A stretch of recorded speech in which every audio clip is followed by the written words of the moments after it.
तुम्हाला माहिती आहे का, सक्सेसफुल लोक आणि एव्हरेज लोकांमध्ये सर्वात मोठा फरक काय असतो? तो टॅलेंट नाही आहे, तो लक पण नाही आहे, तो बॅकग्राऊंड पण नाही आहे. फरक असतो त्यांच्या डेली हॅबिट्समध्ये. सक्सेसफुल लोक रोज काही गोष्टी रिपीट करतात. ते रोज काहीतरी नवीन शिकतात. ते त्यांच्या हेल्थची काळजी घेतात, त्यांच्या वेळेची किंमत समजतात आणि ते फक्त पैसे खर्च करत नाही, ते इन्व्हेस्ट पण करतात. आणि सर्वात महत्त्वाचं, ते एक्सक्यूज देत नाहीत, कारण त्यांना माहिती असतं की फ्युचर एका मोठ्या डिसिजनने बदलत नाही, ते रोजच्या छोट्या छोट्या डिसिजनने बदलतं. इमॅजिन करा, जर तुम्ही रोज 1 तास स्वतःवर इन्व्हेस्ट केला, काही स्किल शिकलात, काही बुक वाचलीत, एक्सरसाइज केली, 1 वर्षानंतर तुम्ही पूर्ण वेगळे दिसाल.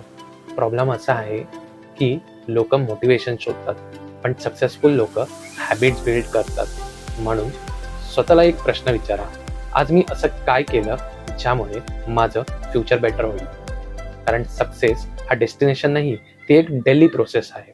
फॉलो करा दी ग्रो मित्राला, कारण मोठं यश छोट्या छोट्या सवयींमध्येच असतं.